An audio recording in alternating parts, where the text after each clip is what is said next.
I'm sure a lot of you guys remember the old ceremonial hunting tradition of eating the heart out of the first animal you kill. Meat from those organs are among the most nutrient-rich foods on the planet. You can get those same benefits your ancestors craved via convenient daily capsules from Heart and Soil. Find out more at heartandsoil.co. And remember, use code MeatEater for 10% off your purchase. There's nothing like snook hook sets at dawn or catching a tarpon in the moonlight. Find your next fishing trip made easy on fishingbooker.com and experience the magic of the Sunshine State or any other destination on your fishing bucket list.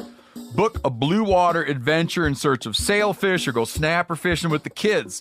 With over 6,000 captains and trips to choose from, planning your next one just got a whole lot easier. Download the Fishing Booker app on the Google Play or App Store or visit them online at fishingbooker.com to book your trip today.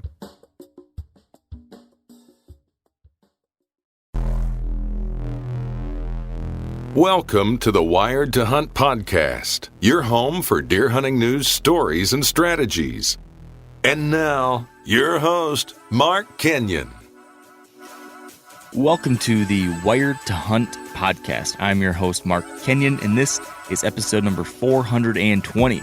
And today I'm joined by outdoor writer and bow hunter Tony Hansen to discuss his book, An Antler Geeks Manifesto, The Foundational Principles of a DIY Deer Hunter.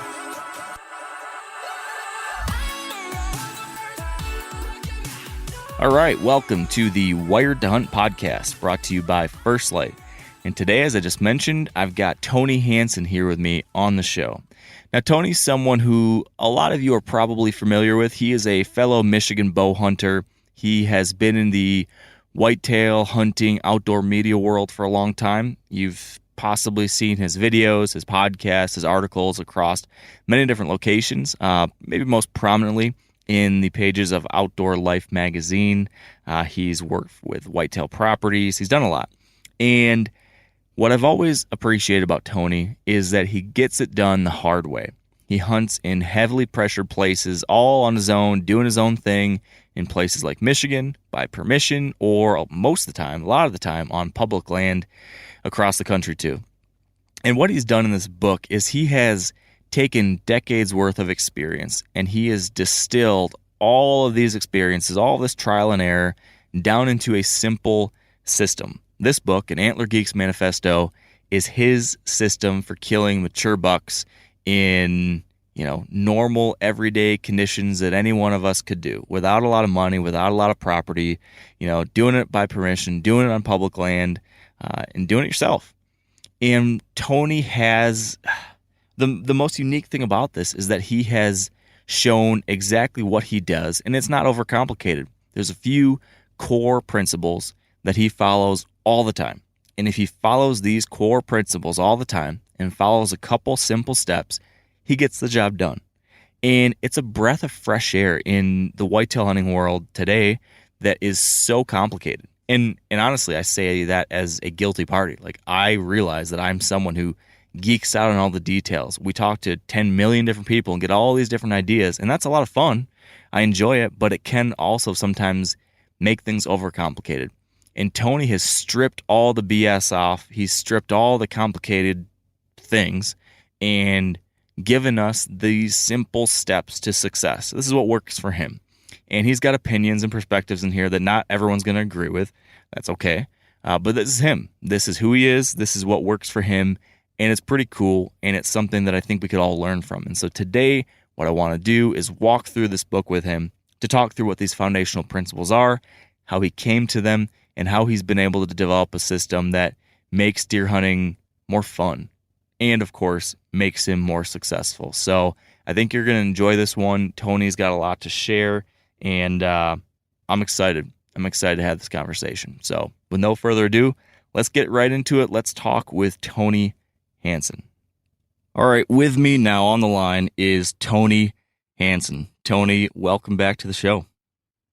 Hey, it's good to be here. Yeah, I appreciate you making the time, and I'm excited about this one. We haven't talked on the podcast for a number of years now. I think when I got you on the show last, I was sitting in my truck recording it in Montana while I was in between. I think I just had wrapped up a Montana whitetail hunt, and I was recording in my truck. And now today I'm recording my truck in Idaho, so this seems to be a theme.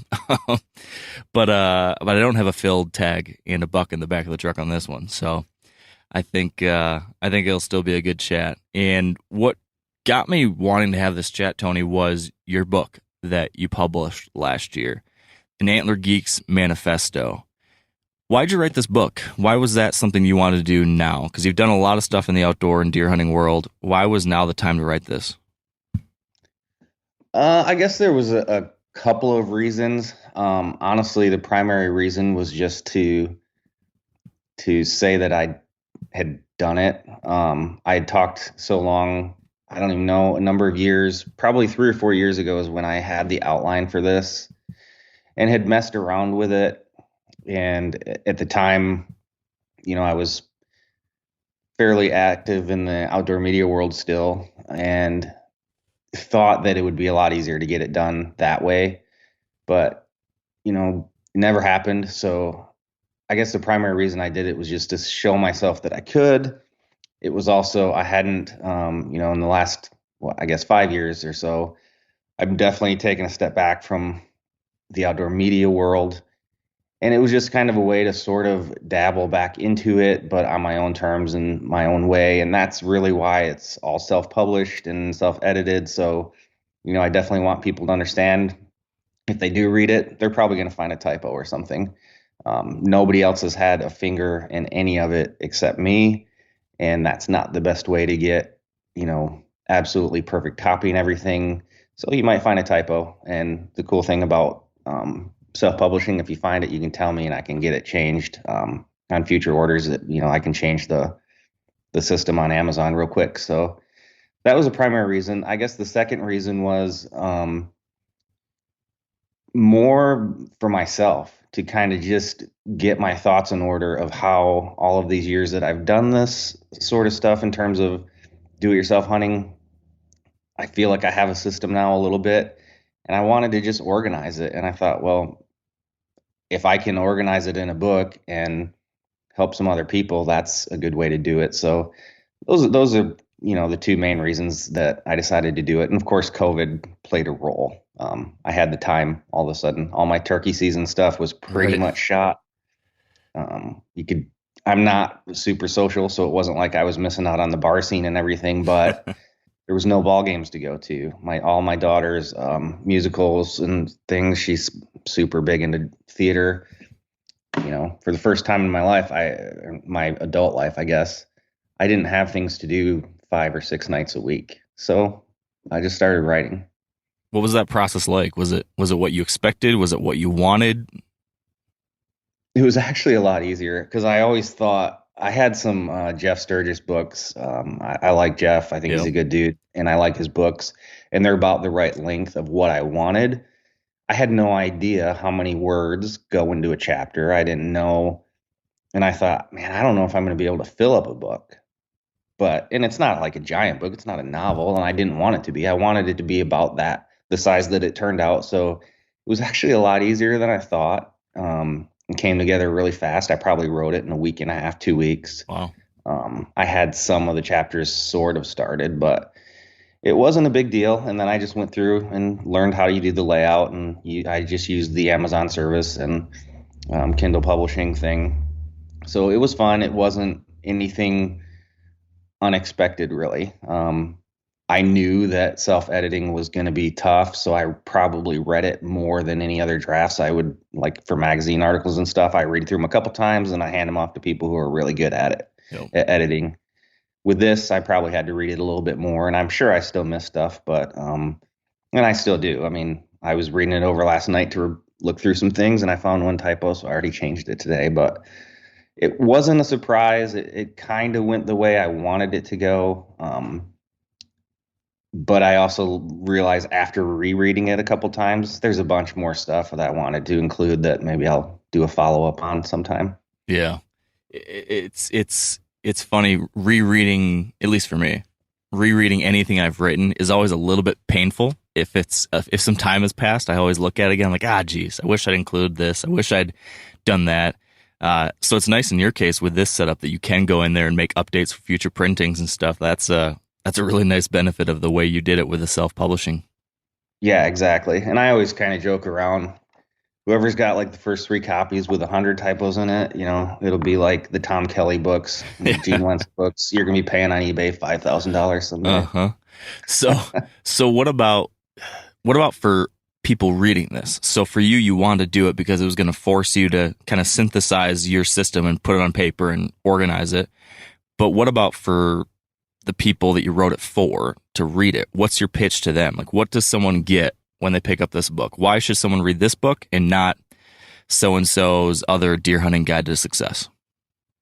So if you want to kill big deer, older deer, more than one time in your life, you have to understand that whatever it was that you did, if you can't duplicate it, the bottom line is you're never going to do it again. So if somebody shot 150 or 160 inch deer and they're like, man, I want to make this a regular thing, it won't be unless you have some sort of formula or plan or system.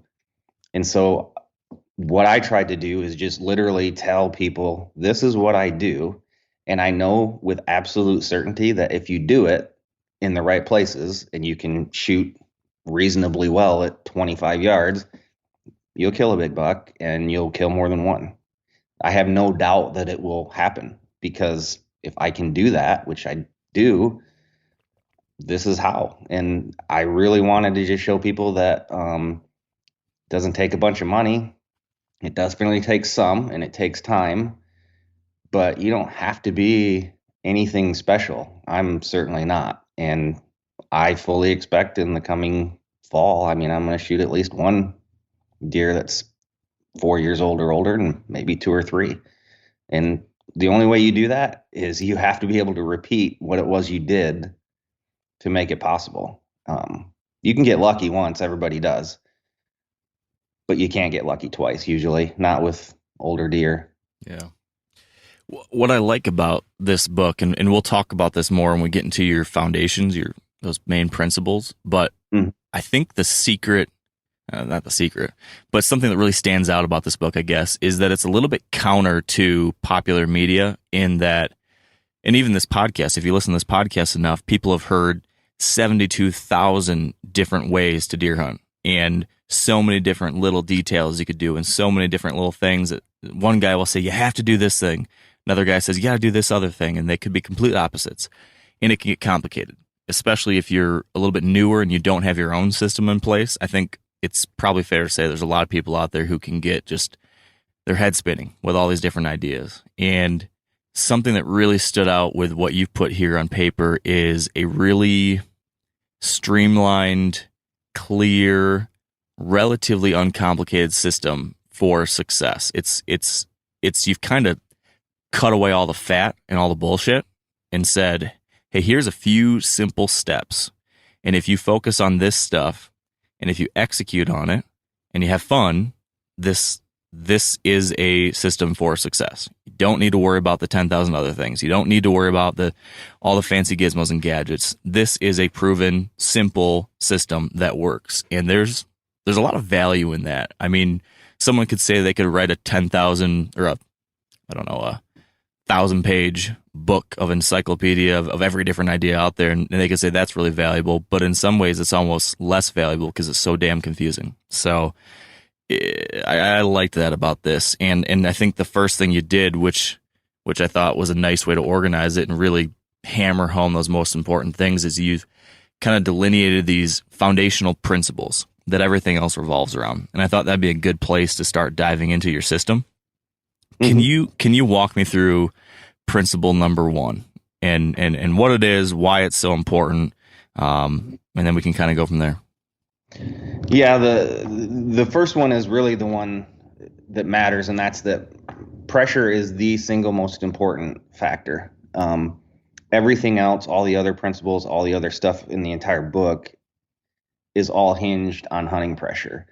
And if you are thinking you're going to have consistent success on older deer. And when I say older, I'm thinking 4 years old and older. In some places, it's probably needs to be 3-year-olds, or you'll just never shoot a deer because it's so rare to see one older than 3. But you cannot have that if there's too much hunting pressure. They simply do not live long enough, and I beat my head against that wall way too long.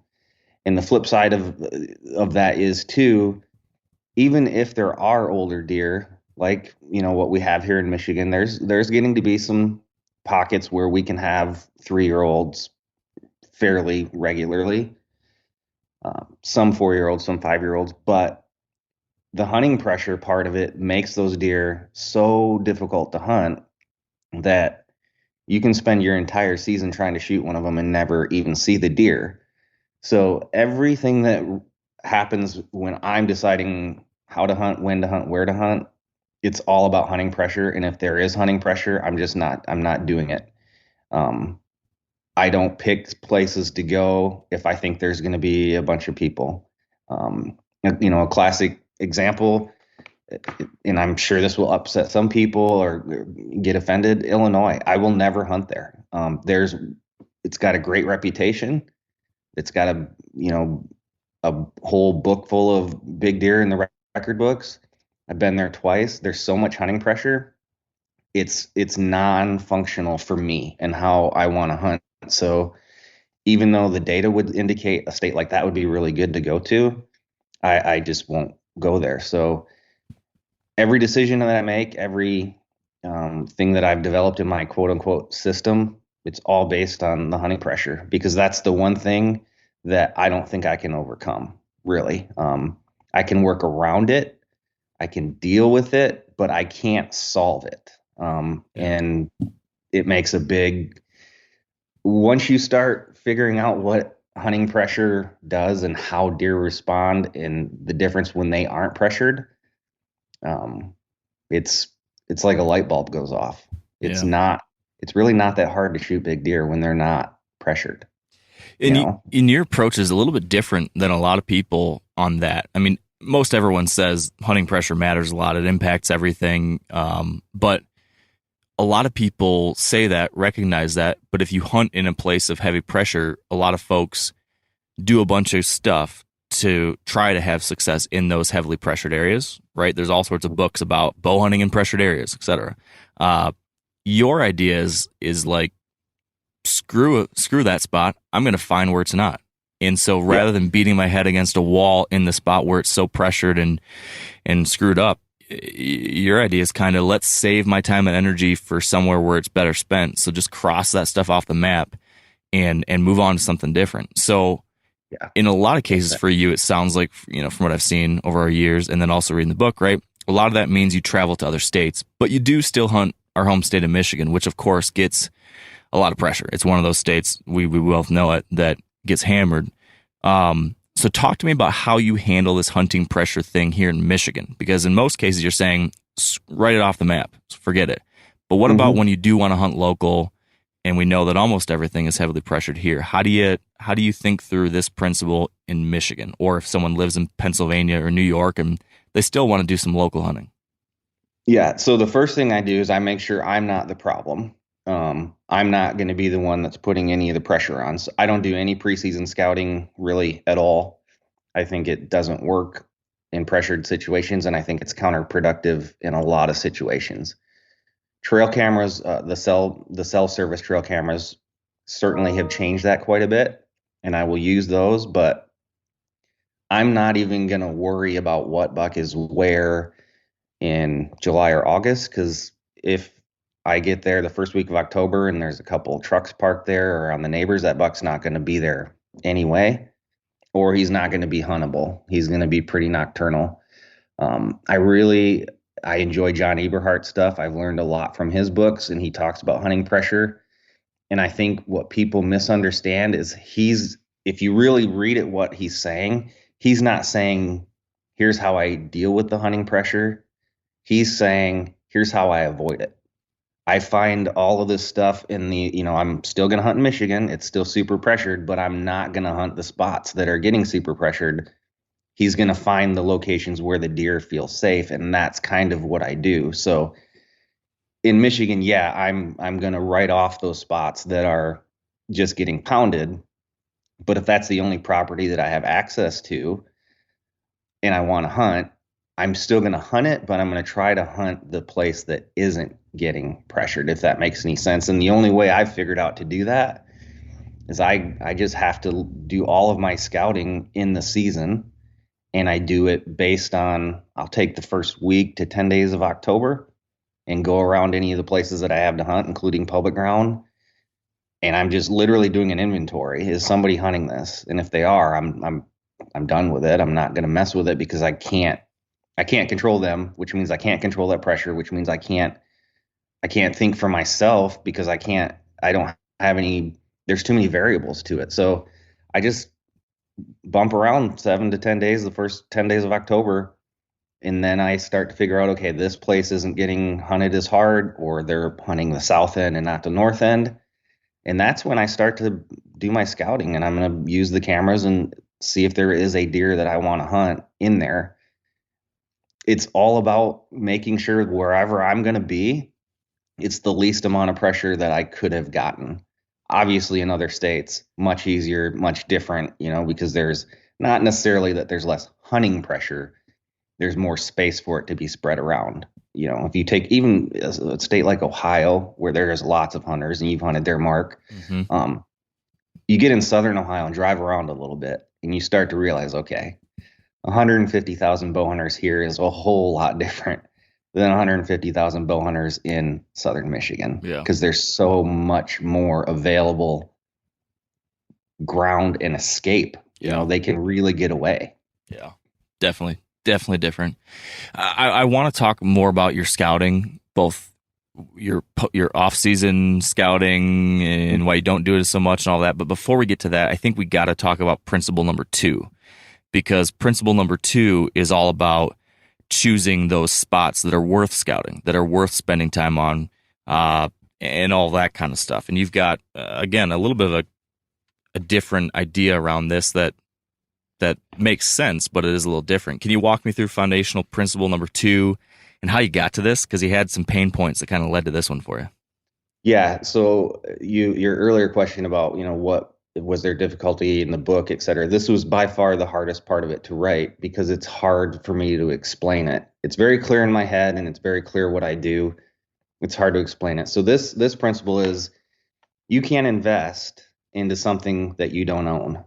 Basically meaning you can't go out and put a lot of time and effort and energy into property that you're hunting by permission or that you're leasing.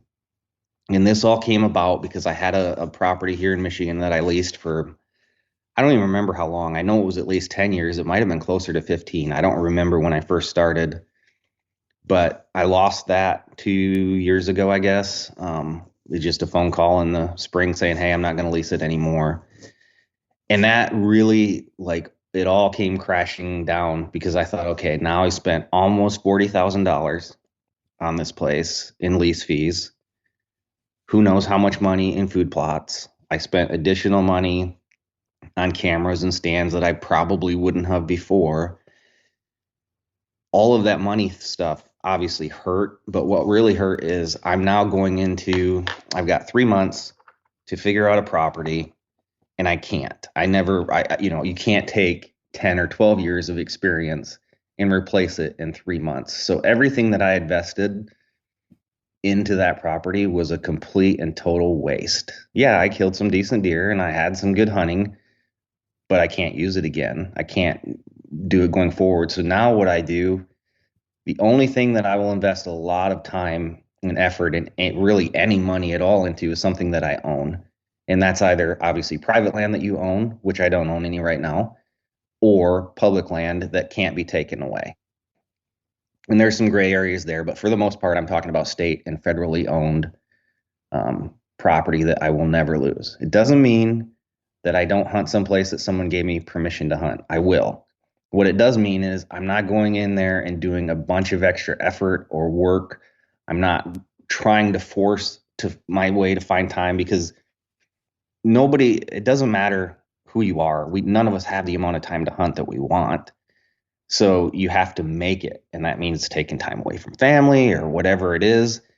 if I'm going to take that time away, it's going to be spent on a place I know I'm never going to lose. And if I had done that, maybe I don't kill a 5 or 6 or 7-year-old buck, whatever, I've got some of those on that place I leased, but I would be going into the future seasons knowing that I have a pretty good spot figured out. I'm going to be able to do the things that I want to do.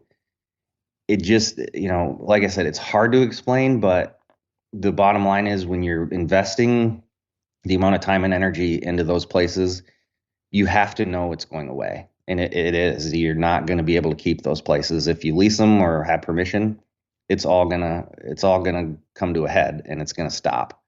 So I just won't do it anymore. Definitely a hard concept to understand and very counter to what a lot of people would think, but that's the way I do it right now. And so the big thing here is it's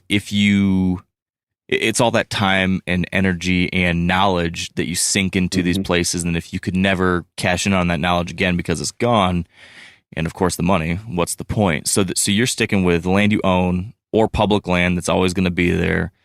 Right. Talk to me about those two options. So what about for folks that want to buy? What's the Tony Hansen take on buying land? I know you've got some experience both owning land yourself and being someone who sells land. Can you give me a little bit of your thoughts there for someone listening, and if they want to take that leap, a little bit of perspective on that?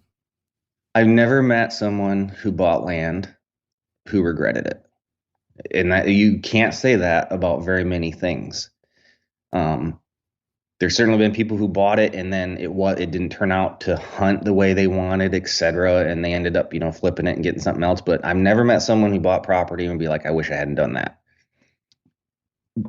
Owning your own land is the only way you're ever going to be able to truly control all the variables that you want to control. I do think it's more affordable than people think. If you think about, if you're spending $2, $3, $4 a year on a lease, I know you can buy land for that. It might not be the 80 acres you want, but I know you can buy a smaller piece and probably do just as well if you buy it, the right way and get the right types of things on that smaller property. You can own it. It's not as hard as people think. It does take some discipline. You do have to save money for down payment and all of that. But in the long term, I wish that I had started buying land a lot sooner than I ever did. And I know going forward that's, another person. I had some and I sold it because the market got really good, honestly. And so seems like that's the thing you do when you have a smaller piece. You can flip it and get something bigger. So someday I'll do that. But I don't think if anybody's considering it or on the fence, I think you need to really look into it because I don't know how you would ever regret doing that. Yeah. And if someone wants to do that, and let's take the scenario, small properties, because that's where most people start. Three most important things when buying a small property or something along those lines. What are those things that you're looking for or would recommend to someone? Well, the first one is budget. Don't overspend. That's just a personal thing. People get in trouble doing that. So obviously stay within your means. I like the location. Obviously, there are parts of Michigan that I would much rather have land in, and I'm sure it's that same way in every state. And the third thing, especially if it's a smaller piece, the shape of it matters. So let's say you're buying 15 acres. I don't want a square. I want a rectangle. I want it to be deeper than it is wide because that's going to get you further off the road. It's going to get you more depth into different habitats and different cover types.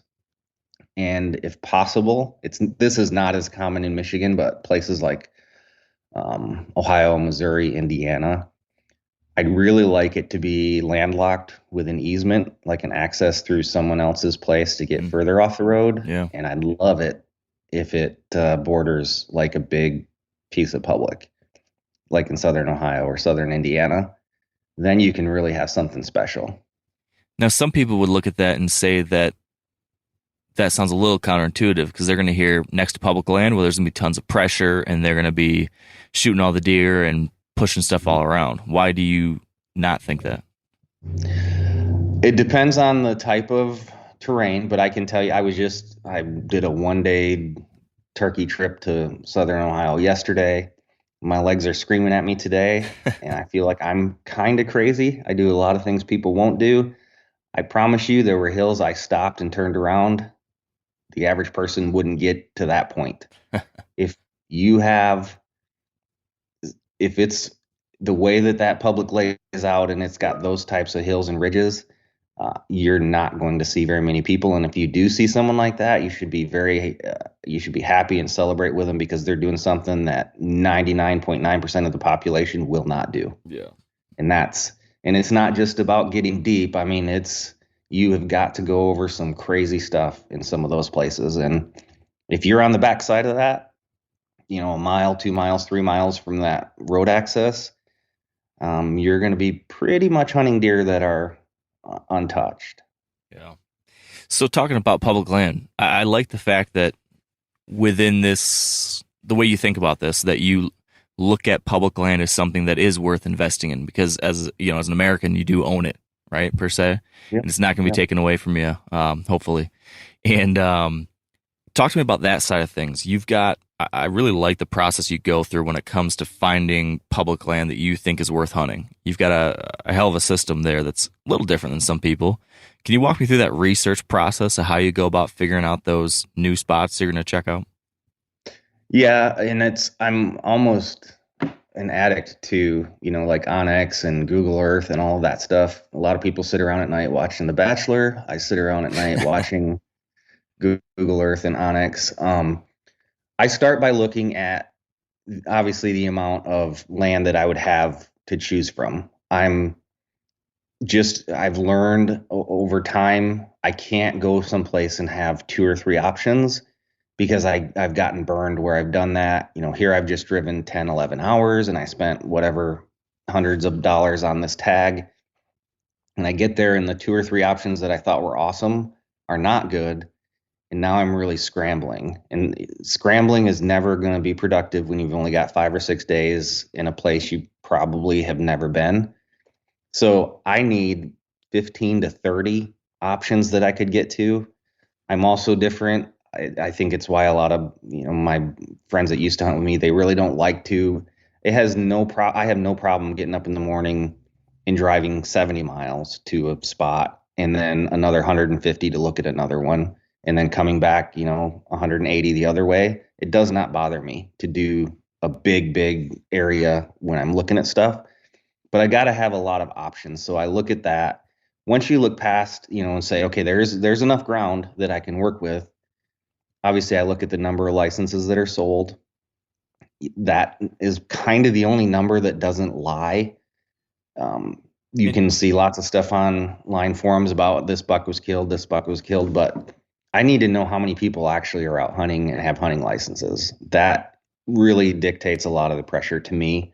And do you like to look at the county level or just state level on that one? State level. I mean, most states, you can't get a whole lot deeper than that. Some states have, they break down the number of deer that were tagged in each county based on their telecheck. And that's helpful. And generally when I see that, if the area I want to go to, if say there's 6 counties and 3 of them had really high deer kills and 2 of them were medium and 1 was lower, I'm going to the one with lower. If the habitat's the same, because in my mind, I'm thinking, okay, there's just fewer people hunting there, but it's still the same stuff. In the way I confirm that, and maybe this is different, I don't know if a lot of people do, I look at real estate listings all the time, and I'm looking at their trail cameras and seeing what type of deer are around those cameras. And I can usually tell by the way, this is going to sound horrible, but I can tell by the way the listing is written if the person who listed it knows anything about deer hunting. Yeah. And I can tell by the way the cameras are set up if that person really is a serious deer hunter. And if they're a non-serious deer hunter and it's listed by someone who's not that serious about deer hunting and there's nice bucks on there, I get super excited because I'm like, they have that area in general probably doesn't put a high emphasis on deer hunting. So that's someplace I might be able to make some hay. So I just use, sources like that to figure out where are these public areas that I do want to hunt. Yeah. So you look at, going back to the numbers, you've got this kind of formulaic approach, I guess maybe you call it, when you're looking at licensed sales, number of deer killed. And then I think, if I remember right, you also talked about just general human population. Yeah. Can you talk through, though, how you weigh those things? Because you've got an interesting approach on that. Yeah. I mean, to me, the easiest part is I just go by the principles, and the number one is pressure is more important than everything. So if I have two very similar areas that I'm trying to decide between, I'm going to go to the one that has fewer people. I look a lot at town size. It's a pain in the butt, but I don't like to be near a town that has hotels because that's where people will stay. So I'm looking at the population density of the county, the total population, which can be misleading because some counties, so like in Kansas, have more people than the county I live in here, but the ground area is 4 times larger. So you do have to look at the density a little bit too. And I'm going to try to pick those places where as few people would ever venture as possible. And generally speaking, if you have a hotel or something, I'm going to draw about a 25 or 30 mile circle around that town and stay away from it. Yeah, it makes sense. It makes sense. Probably, is that hard to find spots like that meet all those criteria? Yeah. It's less hard to find the spots. It's harder to figure out, okay, if I'm going for a week in November, what am I going to do? Because I kind of have to stop and sleep somewhere. And I have a camping setup right in the back of my truck, just a cheap thing that I made.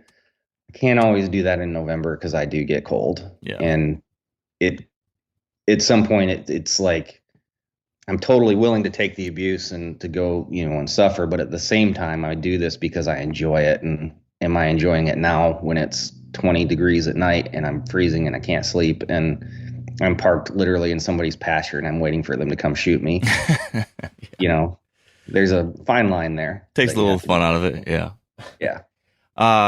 What about the rest of your digital, I don't want to call it stalking, but digital snooping? You talked about the real estate listing stuff, which is super smart, but you also talked about using some social media, some forums, videos, stuff like that. How does that factor into your kind of fact checking of these areas you find appealing? Yeah. So that's kind of one of the secrets. It's not really a secret, but sometimes I wish I hadn't given it away because people will stop doing it. But if they talk about a place, and I guess you could do it in reverse. If you talk about a place online and there's a lot of chatter about it, I'm not going to hunt it because everybody's looking at it. And they're like, the classic example of this, the Woodbury Wildlife Area near Coshocton, Ohio. I'll just throw it out there because it's not a secret anymore. Back in the day, my friends and I, we would go down there and we would waylay the turkeys. It was so stupid. I mean, I think we killed 8 in one day with 10 of us. Wow. And now there was a story and this is like 10 or 12 years ago. The story came out, a lot of like the Michigan sportsman forums and stuff were just coming up and a lot of chatter on it. And now it's really a shell of itself. And it's 100% because people saw online when they're researching like I'm doing. They're like, man, people say this is good. Let's go there. I do the opposite. If people say it's good, I go somewhere else. Because I figure a lot of people are doing that and saying, yeah, I'll check this place out. It's got a good reputation. I just don't go anywhere. Now, if I look up a public area and I don't see much chatter, I get really excited about that.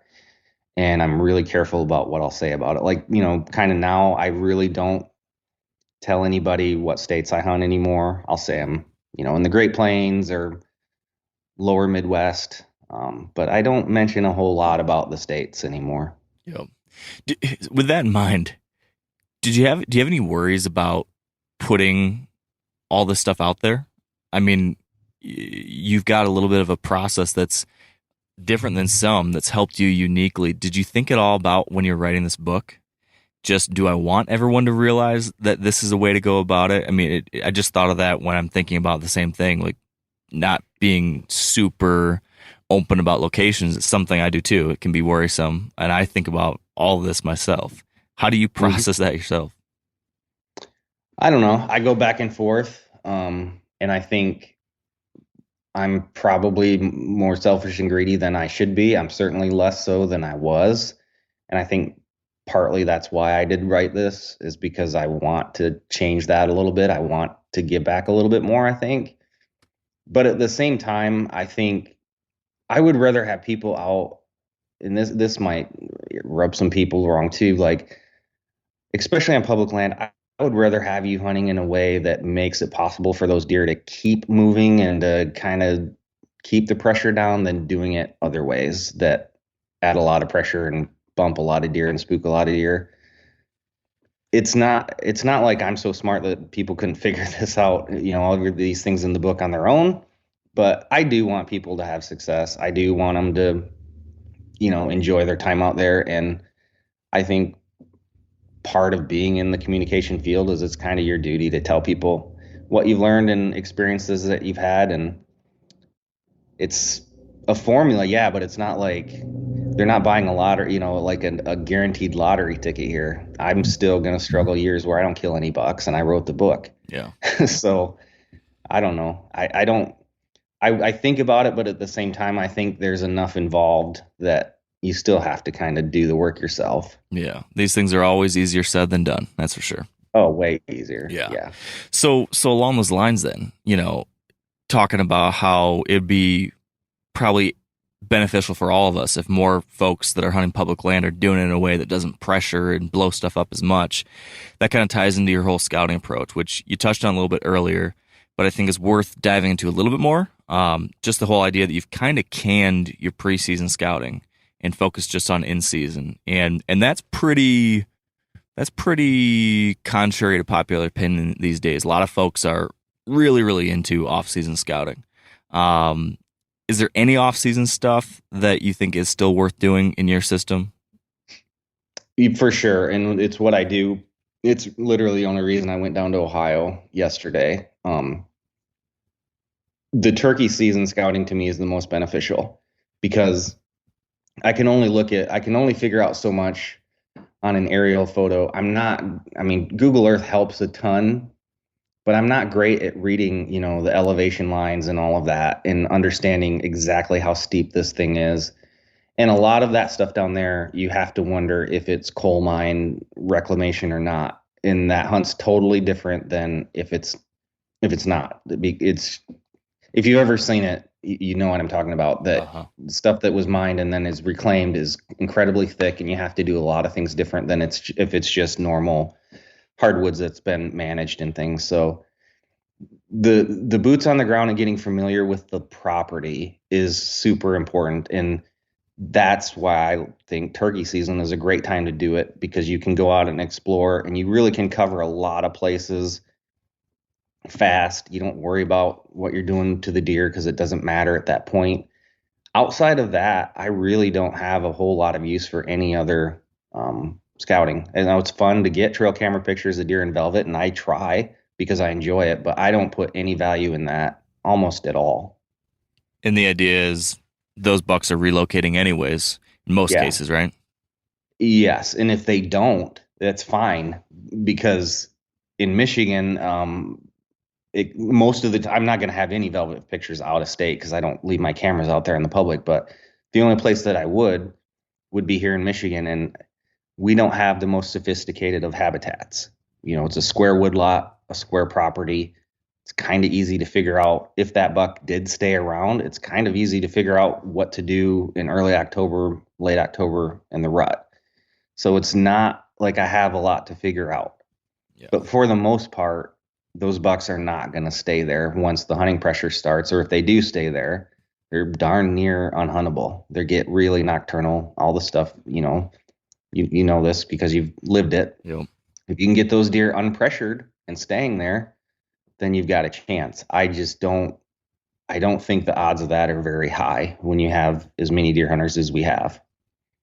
So with that being the case, then you hang back out of most of the stuff.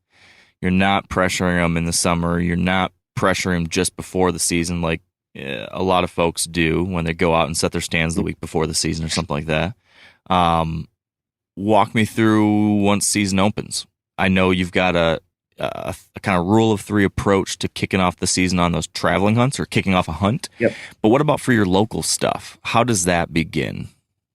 Yeah, the local stuff is going to literally, obviously begins the youth weekend a little bit, not so much because the places around me, the kids that I knew hunted are old enough they don't hunt the youth season, and they're not old enough to have kids yet. So that isn't as much of a factor. And I love the youth season. I want to keep it going. I don't want anybody saying that I'm saying anything other than that, but that is hunting pressure. So I just wanted to see if anybody was out. And then from the first week of October through about the 10th, like I said, I'm just going to go in the mornings, generally mornings on the weekends and evenings on the weekdays early in the season. And I'm just going to see if there's anybody parked at the places that I can hunt. And then around that 8th, 9th, 10th of October, if I've just found some places that aren't getting hunted super hard, I will go in, midday and go through it pretty much as quick as I can. I'm not, being an idiot about it and running, but I'm going to walk right through it. And I'm looking for scrapes. That's pretty much the only thing I'm looking for. If I see a big rub, I love it, but I'm really looking for the scrapes because that's going to tell me, okay, there's bucks in here and this is where they like to hang around. And I will get a camera on it. Cell cameras now are obviously a godsend. So I run a lot of those and then I wait 3, 4, 5 days and see what those cameras are picking up on those scrapes. And if I find one to hunt, then I already kind of know where I would put a stand based on, again, Michigan's not that hard to figure out where to set up. And when I get ready to hunt, I usually will take the stand right with me that day, usually in an evening, get it there just earlier, slip it up there and start hunting until the cameras tell me that something has changed. It seems like it's a lot of wasted time, and it is when you don't really hunt the first 2 weeks, but it's a waste of time for me to hunt the first 2 weeks because if I'm looking at other guys, 100 yards away, I'm not really hunting anyway. Now, a lot of you guys are familiar with the old hunting tradition of eating, some organ, the heart or a chunk of liver off the first animal you kill. I had that when I was a little kid, and it was a big deal. Organ meats were always prized by frontier people who knew the importance of getting a lot of different minerals and nutrients. And as often is the case, those guys were onto something because organs are among the most nutrient-rich foods on the planet. And you can get the same benefits your ancestors craved via convenient daily capsules from Heart and Soil made exclusively from regeneratively raised, grass-fed, and finished cattle. Heart and Soil's unique freeze-drying process means all those important nutrients are trapped in, ensuring you experience every one of the benefits of nature's superfood in a clean, convenient, taste-free capsule. Find out more at heartandsoil.co. And make sure to use code MeatEater for 10% off your purchase. That's heartandsoil.co. Use the code MeatEater. You ever get that feeling you're stuck inside staring at screens and a primal urge kicks in? You crave wide open spaces, fresh air, the chance to connect with the land? Well, maybe it's time to find your own piece of the wild. But searching for property can be a maze. That's where Land.com comes in. They got millions of listings across the country, from mountain ranches to hidden fishing holes. Their search tools are like a seasoned guide helping you narrow down what you want. Land.com isn't just about buying and selling. It's about finding a place to hunt, fish, explore, or simply sit by a campfire and listen to the crickets. So head over to Land.com today to turn one day into today, because trust me, there's nothing quite like the feeling of standing on your own piece of earth. Maybe I'm skipping ahead a little bit here, but you've got this rule of three approach for those travel hunts in which let's take a step. Let's just talk about that first, and then we'll talk about how that applies to the next step on the private or your local stuff. So let's now look at the same scenario. It's the beginning of your trip to wherever you're going, some Great Plains state or wherever you are. You maybe did a turkey scouting trip, maybe not, but you did all of this e-scouting. You've got a bunch of potential locations. You've looked at the numbers for deer killed, human population. You've looked at the number of licenses sold, and you've zeroed in on these zones. Now it's late October or early November or maybe it's November 15th when you take off after gun season. Talk to me about how you approach the beginning of that type of hunt and this rule of three. Yeah, so I try to time it if possible to get there so that I'm I'm not arriving in the middle of the day, because I just feel like there's only 3, 4, 5 hours or whatever till dark. Kind of wasted time. I can scout a little, but I'm not going to get done what I want to get done. So I try to make it so I'm either getting there, after dark, sleeping, and then getting right up early and going. Or sometimes, and I do this a lot too, I literally will drive through the night so that I get there right when the sun's coming up, and then I take off and start scouting. But the whole point is that first day is balls to the wall, as hard as I can go, as many miles as I have. If there's no units, it is, I don't care if I go from the east side of the state to the west side until I find what I want, unless I'm restricted by a unit and a license. And I'm looking for 3 spots that I can hunt. And by the end of that first day, I want to have 1 tree stand up so I can hunt the following morning or maybe the evening if I get lucky, and 2 trail cameras. And I don't want them in the same spot. Obviously, I'm going to put a trail camera where I put my tree stand, but I want 2 additional trail cameras. So I've got 3 things by the end of the very first day that I'm there that are sort of quote unquote hunting. The cameras are always hunting for me. And then that first morning, I will be sitting in a spot I feel like deer are going through. And this was all of it kind of ties into, I was just wasting so much time on these out of state hunts, scouting and doing all of that stuff, that half of my week was gone and I hadn't decided on a place, and it was non-productive and it didn't make any sense.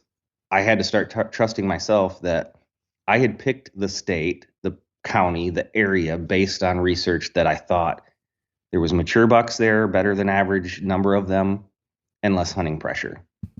So when I find deer sign, buck sign, like scrapes, I need to start assuming that those are the types of bucks I want to hunt, and just start spending time there instead of trying to find the perfect spot on the spot all the time.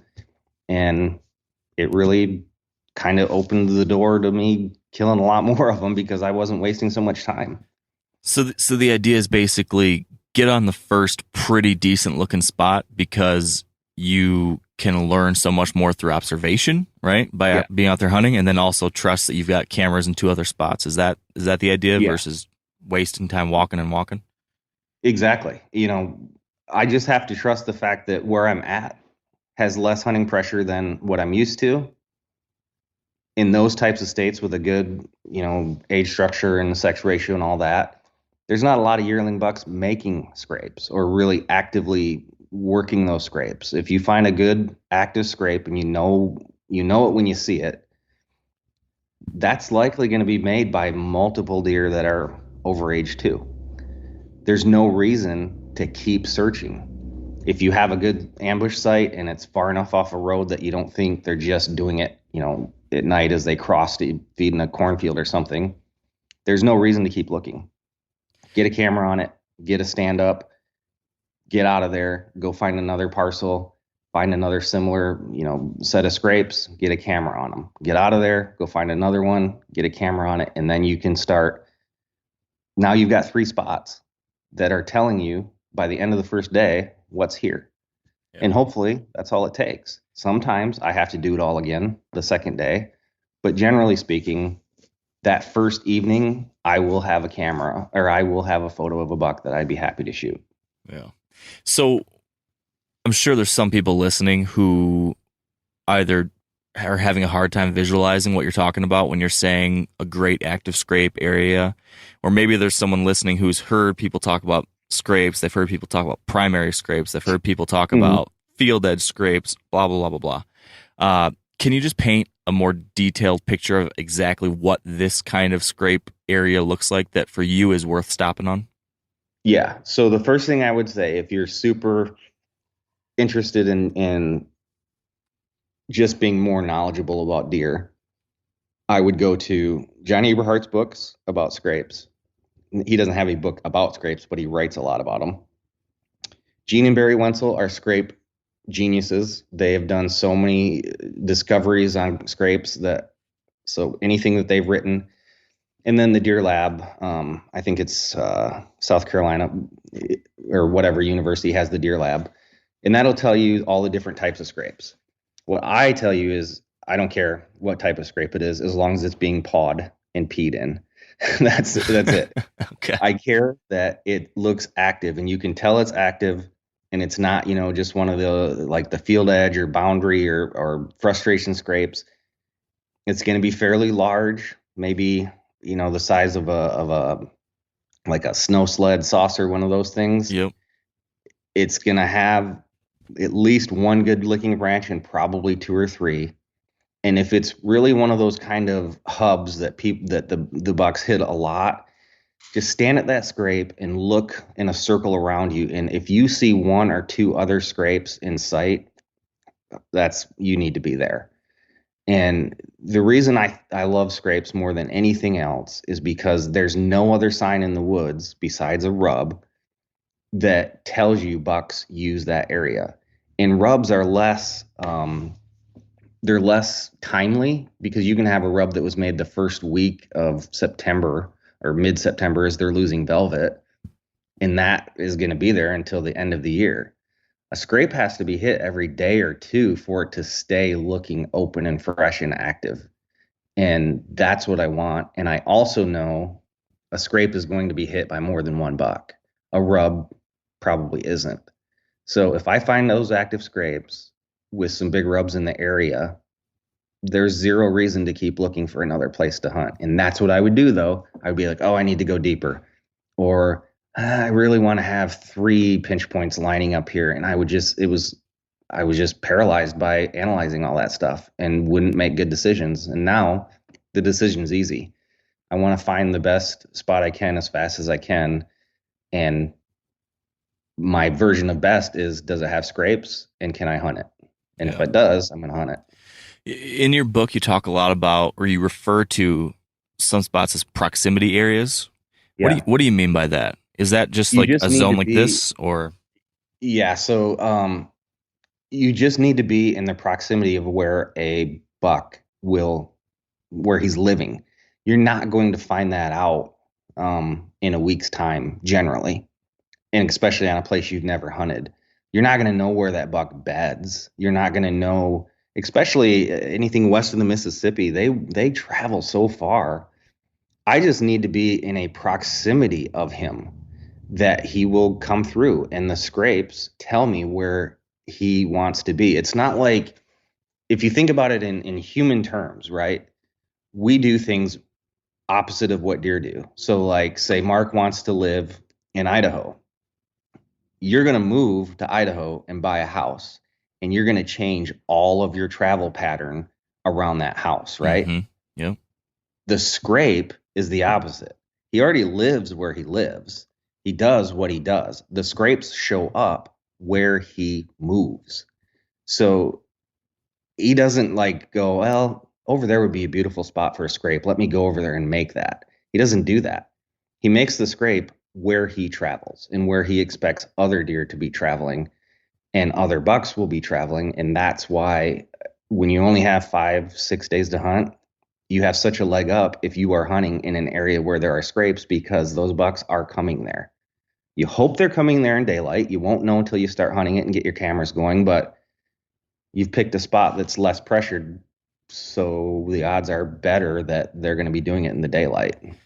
When you're going on one of these rut traveling trips and you're looking for this kind of thing, do you prioritize where you're going to walk and do your speed scouting to hit typical rut things? Because, right, we haven't talked about funnels or pinch points or doe bedding areas that a lot of people would be saying, yeah, focus on those kinds of places during the rut. You haven't said those words once, and hardly talk about it in the book at all. Do you still have that in the back of your mind as places that you want to look for these scrape type setups, or forget it, I'm just covering ground until I find my scrapes? For me, it's a little bit different, because a lot of the places that have less hunting pressure, or my version of less hunting pressure, like I'm trying to get zero, to be honest with you. I'm trying to get zero hunting pressure. So I'm looking at places that are really not necessarily remote, but they're like on the fringe of what people would think would be good deer hunting. I mean, I've definitely hunted places that the whole farm was 2,500 acres of walk-in access, and there were 3 trees on it. And I really wanted to hunt that place. Not many sane people would do that. Yeah. So I don't have to worry as much about the pinch points and that sort of thing because they're going to where the trees are. So the terrain and that, it kind of takes care of itself. They're going to travel along those creek bottoms and drainages and finger ridges and things. Now, when you get into a place like Appalachia, Ohio, Southern Indiana, Missouri isn't Appalachia, but it has similar type stuff. Then yes, it does matter more. And then I would have looked at saddles and funnels and things that I can figure out. But that's where the turkey season really comes in, because I'm not good at that. I'm not good at seeing those digitally. I think I can find them, and then I go there and I'm like, oh, this isn't what I thought. This is a straight cliff. Yeah. So I do have to get on the ground for those, and I do that in turkey season. But for the most part, don't overthink it. The scrapes are there because the deer walked there. They walked there, whether it was a pinch point or a funnel, I don't care. They made a scrape, so they're there. You know, that's the part where I would confuse myself, and I would be thinking, I can literally remember thinking, man, there's a bunch of big rubs and there's scrapes here, but there's no pinch point. So I'm going to keep looking. Mm-hmm. I've been there. Yeah. Yeah. And it's counterproductive. I mean, when you think of it that way, you're like, that doesn't make sense. Yeah. So, and I don't, it's not like I'm saying, here's a scrape, I'm going to hunt right over it.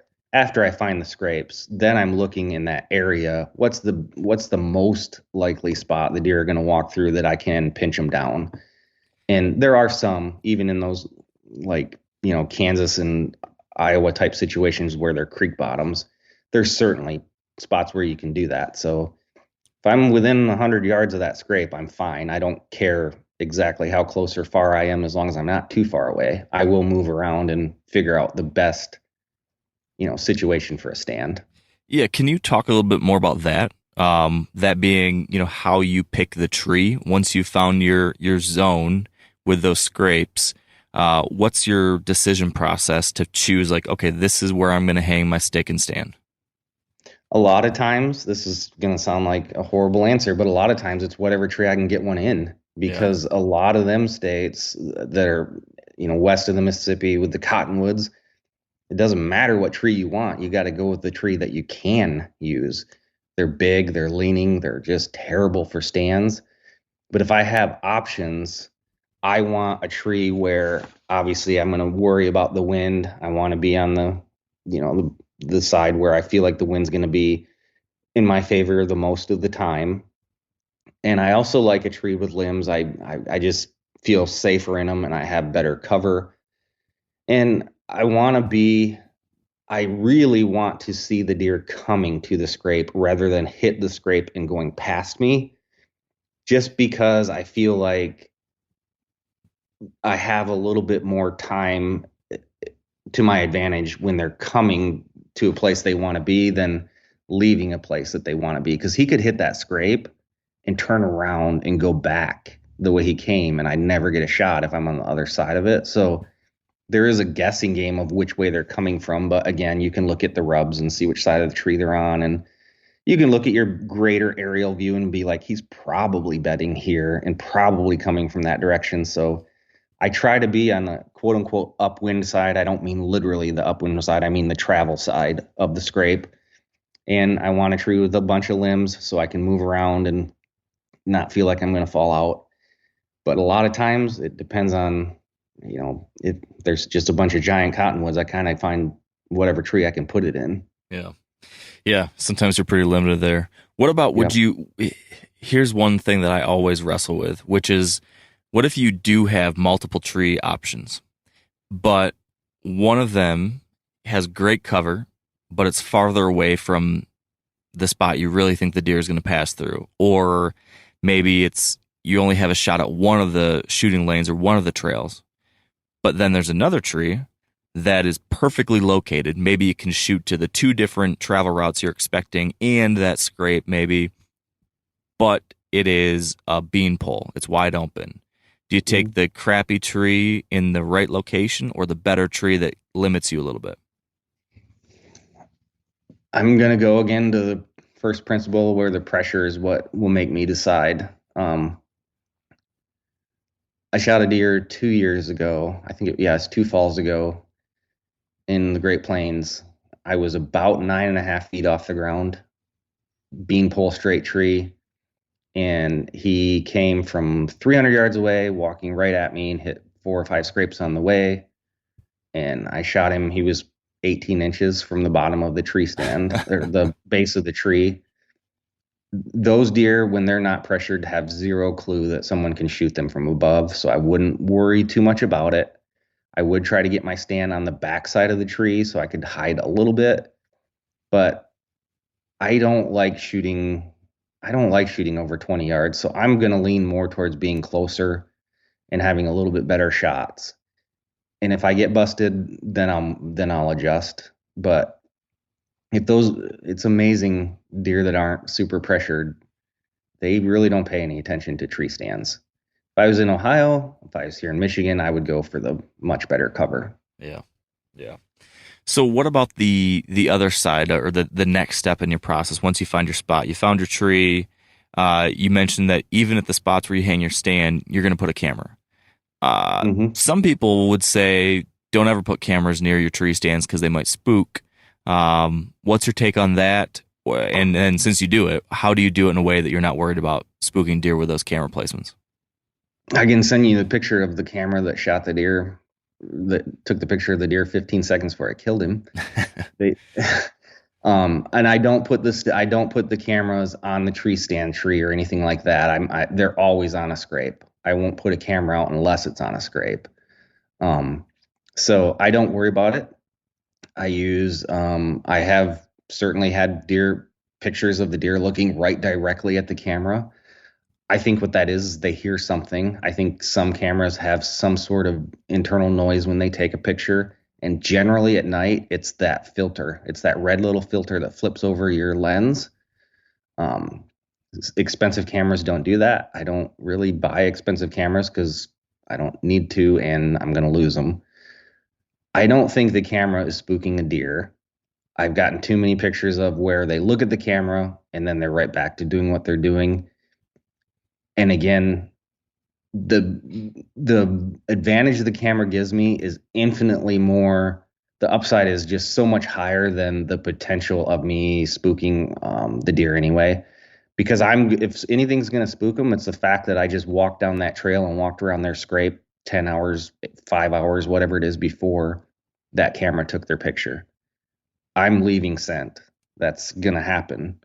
So I'm not worried about the camera. I'm way more worried about not knowing what bucks were hitting that scrape when I wasn't there. Yeah. So then what next when it comes to checking those cameras? For these traveling hunts, are you trying to use cell cams almost 100% now for those so you don't need to physically go back and look? Or Yeah. I'm every camera I'm going to put out is a cell camera. Okay. It doesn't mean I always have service, and that's what really gets irritating. But pretty much anymore, now that you have Verizon and AT&T versions, and I carry both always. So I generally will take 6 cameras with me on a trip, 3 AT&T, 3 Verizon. That's smart. Just so that I have what will work. If I don't get service, and I did write about in the book a little bit too, I'm too anxious and nervous. I can't sit all day very well if I'm not seeing deer. So that I generally plan the first day that I hunt, I'm going to get down about 11:30, and I'm going to go check cameras if they're not sending pictures to me. And then I just go check them real quick. I just, buzz in there. I use a bike as much as I can where it's legal. The bike makes a big difference because it saves me time. I think it does save on the scent as well. And if they do see a bike coming buzzing at them, I don't know, maybe they think that's not a hunter. I don't know if deer can think that way, but I'm going to check those cameras daily until, if I don't get pictures like the first night and I think the scrape is really good, I'll leave it. If I was kind of on the fence about whether it was a great spot or not, I'll go ahead and find another place for that camera on the second day. Wow. So what about your hunting? Like you set up your stand on day one in one of those spots. You hunt there the next morning. Let's say you don't see anything that first morning and you don't have pictures of any mature bucks on those cameras yet. Are you relocating stuff already, or do you just keep going back to the well and give it some time? It's super hard for me because I want to bail, but that deer I just told you about, I had been there. So I had one day to scout and I didn't see a single deer, and I didn't see a deer in that entire state when I was driving through it. I found that area with the scrapes and a bunch of rubs, and it looked awesome. And it was only 75 yards from my parking spot. And I sat there the first morning until about 10 o'clock because it was getting really, really windy and I hadn't found any other places for cameras. So I was going to get down. Didn't see a deer that whole day. I sat there the second morning and it was about 10:30 and I hadn't seen a single deer. And I was fighting with every ounce of my being not to bail and literally take the tree stand with me on the way out and just relocate to an entirely different part of the state and start all over. And I looked up and he came walking through and I shot him. And that's the only deer I saw on that whole trip. Wow. I don't know the right answer. I wish I did. Part of the time, if I can talk myself into it, I'm going to give it. The scrapes are there for a reason. That's what I have to keep telling myself. And if they're active and there's, big rubs, give me a lot of confidence, I'm going to leave it until I have a reason not to. And most of the time I don't have a reason not to, because it's not like if I was seeing deer other places, I would move there. But I set up my cameras in the stand based on that's the best stuff I was able to find in the time I had. And I have to trust it. That's the trap I would fall into previously. If I didn't see a deer or I didn't like it, I just kept looking and looking and looking and looking. And I ended up just never hunting and never actually spending the time that it took to hunt. So I'm going to leave them a day or two, probably 2 days. By the third day, if nothing's on it, then I'm getting panicked. But honestly, that shouldn't ever happen. If it's past October 15th, there's not going to be 3 days that go by without bucks on those scrapes. Yeah.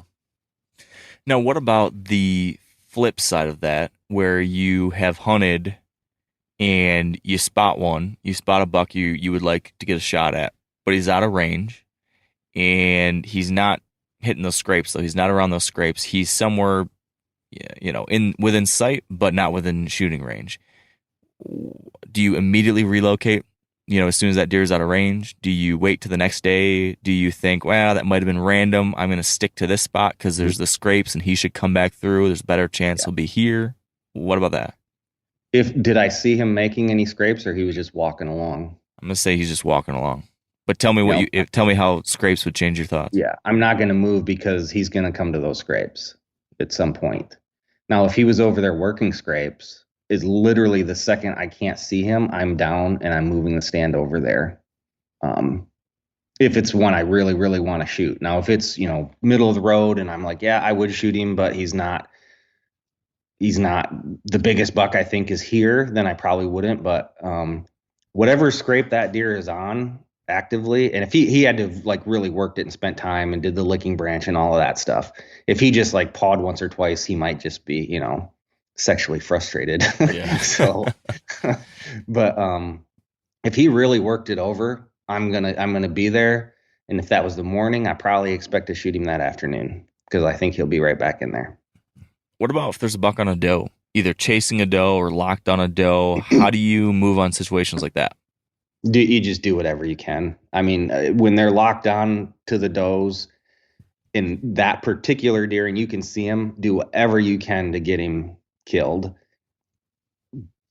Eventually he's coming back to that scrape, but it might be 3 days. I mean, he's going to come back through those areas, not just to work the scrape. That's just where he goes. And he's using that area as to kind of scent check. A lot of times I think I had it wrong when I used to write about this. I always talked about I wanted to hunt those doe bedding areas during the rut, and I do. But there's tons of scrapes around there. The reason being is because the bucks are leaving scent, the does are leaving scent. So yeah, I was hunting the doe bedding areas, but I was actually hunting those scrape lines and just didn't realize it. So once he loses that doe, he's going to be back on his prowl pattern, and where he prowls, there will be scrapes. If he's locked down hard, I know that's not going to happen for a little while, so you have nothing to lose. Just if you can get snuck up on him, do whatever you can do. I suck at that, so I know. I mean, it's probably never going to happen that I kill one that way. But if I see him bed down or locked down with him, I'll go try it. Yeah. What about calling? You talked a little bit in the book about calling in somewhere like Michigan versus somewhere like the Great Plains. Would you ever try to call a buck off a doe, or is that just a lost cause in your perspective? I would try it. I mean, I'll try anything at that point. But I mean, do you remember the first time you rattled horns and a deer came in? Were you like, holy cow, this works? I was stunned. Yeah, my early rattling all did what you just said, which would be they all go the other way. Yeah, I mean, I tried it for so long, and then I did it, and it was like, holy cow. So yeah, I would definitely rattle at him, and see what happens. But I've never really had it. I've never really been able to pull a buck away, and I want to use decoys so badly, but I'm not really in the situations where I hunt that a decoy is practical. I just get tired of carrying it around and all of that. Yeah. They're hard to justify in traveling situations, especially like that. Yeah. But they are awesome when they work. And I mean, the stuff Jared and Chancey do from Whitetail Adrenaline is just, it's awesome. It's hard to argue with that when you see how it works. Yeah. I don't want to cover everything in the book because I want to make sure folks know there's a lot more to cover in there, which I think there is. But I do think it's worth wrapping up with your final principle, which maybe is it's like my biggest takeaway from the book in general is your final principle and how you kind of wrapped it all up, because it has reminded me to chill the hell out on some of my stuff and look at the way you have started trimming stuff down. Can you talk a little bit about this final principle and why you put it here at the very end while the other two at the beginning? Yeah, I mean, one of them, so there's two reasons. There's a practical reason, and then there's just a personal reason. And I guess I'll start with the practical first. It's when, with the career that I had and the things it's not like I don't know a lot about a deer. I mean, I can point out their glands and name some of the Latin stuff of them. And it's not like I don't know what types of scrapes are what and why they use them. And, it's not like I don't know the chemical makeup. I mean, true story, I sent deer piss to a hospital to have a urinalysis done. I love it. I love that. It's not that I don't know that, but we get so caught up in all of the, knowing everything there is to know, and we lose sight of the fact that knowing it doesn't help you kill any deer if you're making it so convoluted and complex and hard to do you're stuck in one spot. You can have I always look at guys who put a lot of stuff on their bow. And what I think is one of the worst inventions of the history of bow hunting is the adjustable single pin sight.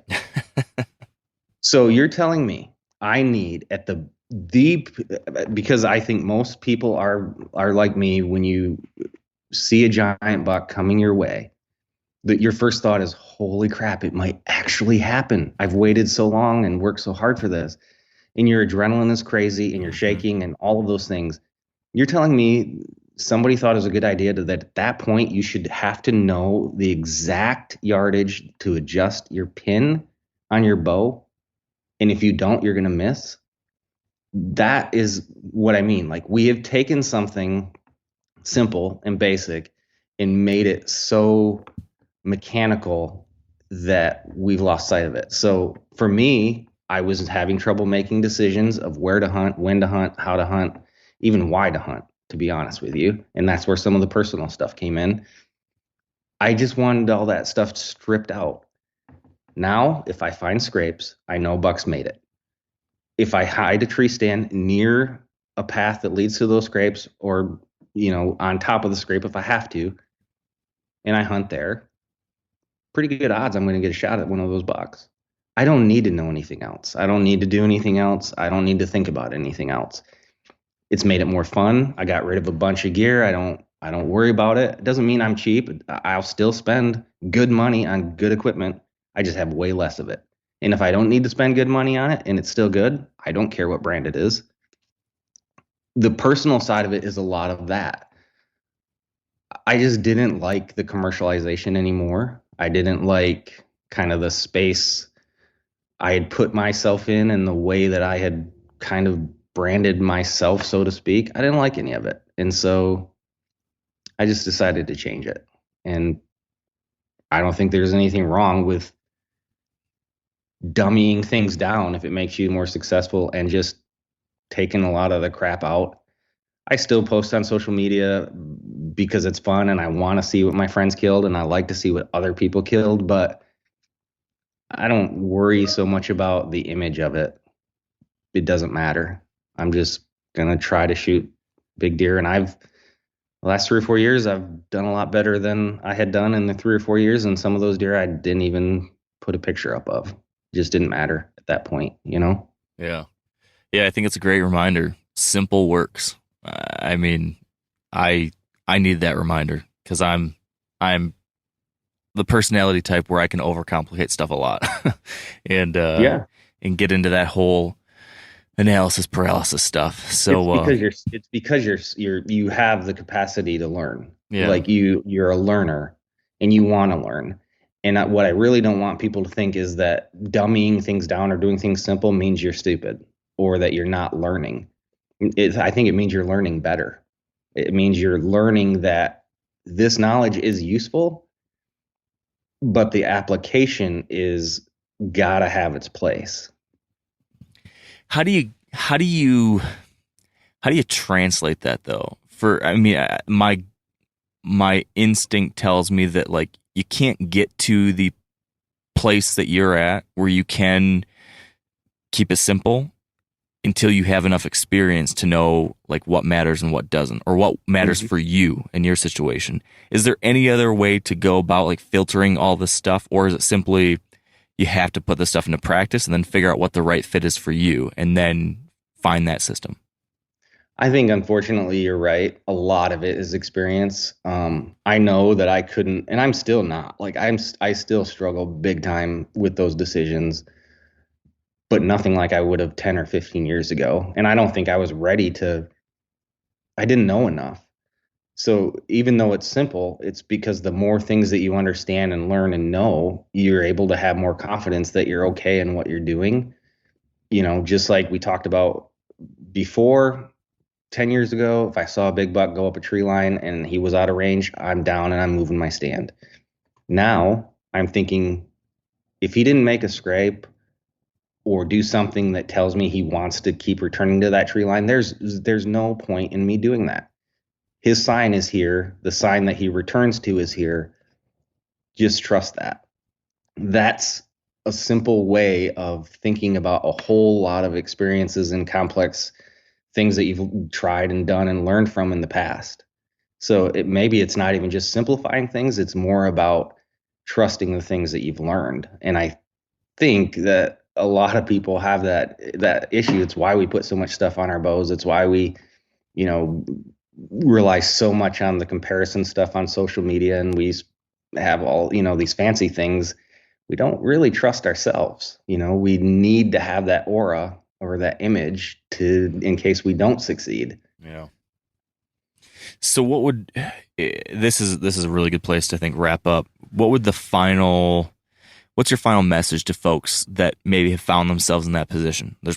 I'm sure there's a lot of folks out there right now who are in that, who have gotten really excited about this deer hunting thing, who have dove in head first, who really like it, but also maybe aren't quite comfortable in their own skin yet as far as what they're doing, how they're doing it, what they're doing looks like compared to everybody else. You've kind of been through the ringer, you've come out the other side, and you're in a different place now than maybe you were 10 years ago. What's the final parting words before we wrap this up? The things that we tend to focus on so much don't matter. There's not a lot of things that do.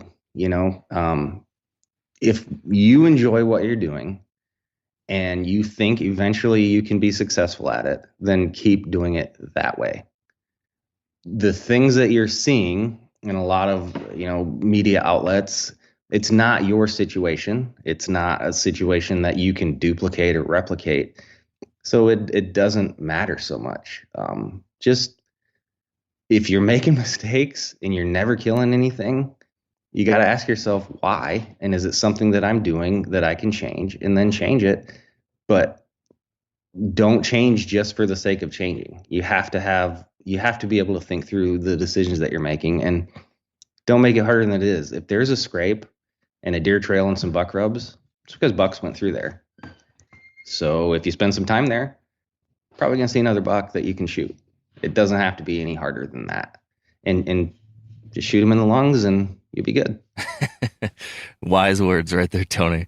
I would recommend folks go out and pick up your book right now. I really enjoyed it.